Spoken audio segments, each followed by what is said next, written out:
What's going on, guys? Welcome back to W.D.Y.D CSP. What do you do as a central stove processor?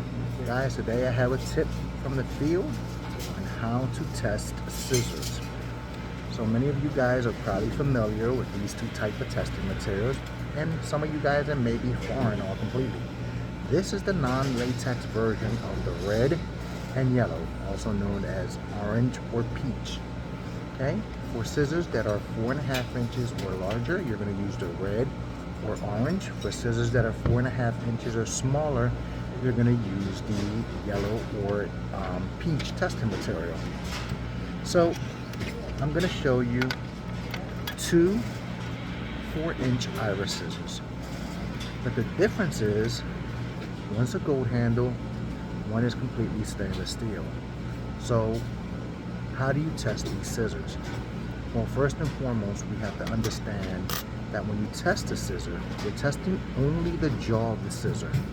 But if this is the jaw, you're only testing the 1/3 of the jaw. So take that jaw, divide it into 3. 1, 2, so here's 1, 2, and 3. You're only testing 1/3 of the jaw's tip, okay? That is the cutting action on the field. The other thing is properly handling your scissor. Thumb and ring finger, not thumb and index, not thumb and middle. Thumb and ring finger is the proper way to hold the scissor, okay? Because you use your index finger or your index finger and middle finger to guide the scissor for a very accurate cut. Now, it is natural to do lateral friction. Okay? This is a problem when testing scissors, that we exert too much lateral friction when we're trying to test our scissor. So if we're only testing 1/3 of the scissor, so let me test this. Okay, we're going to grab the tip of the scissor, 1/3 of the scissor, we're going to cut and pull, cut and pull, cut and pull. But I'm also causing lateral friction. Let's try this with the stainless steel scissor.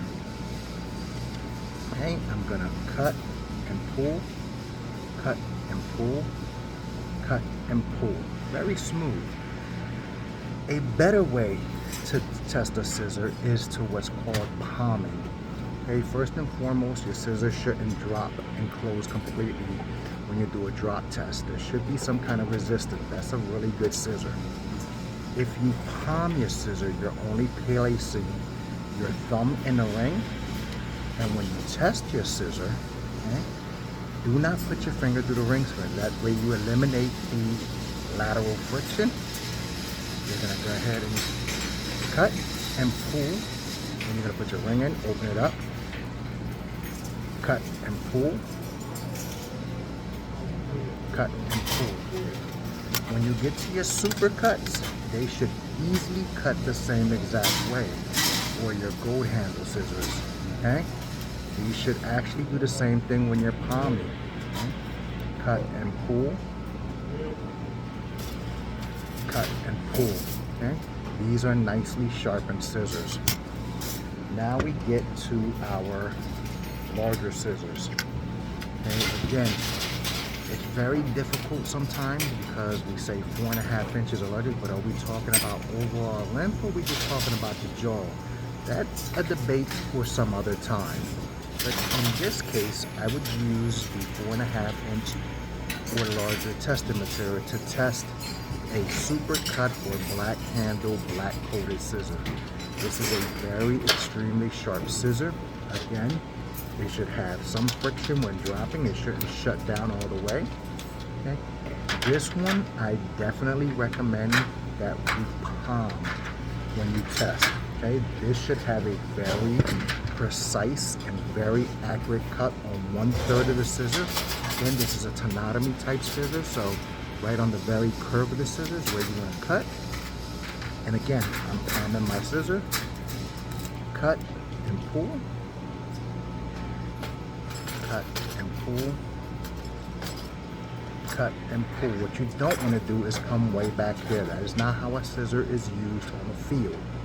Okay, a scissor's never opened up completely. It's only the first third of the scissor, because they make precise cuts when testing and when using scissors in the field. And this is how you should test them in prep and pack prior to packing. If you have a good scissor, pack it away. If it snags or doesn't cut all the way, send it out for repair. Alright guys, as always, stay true to yourselves, keep it 100, continue educating yourself. Until next time, peace.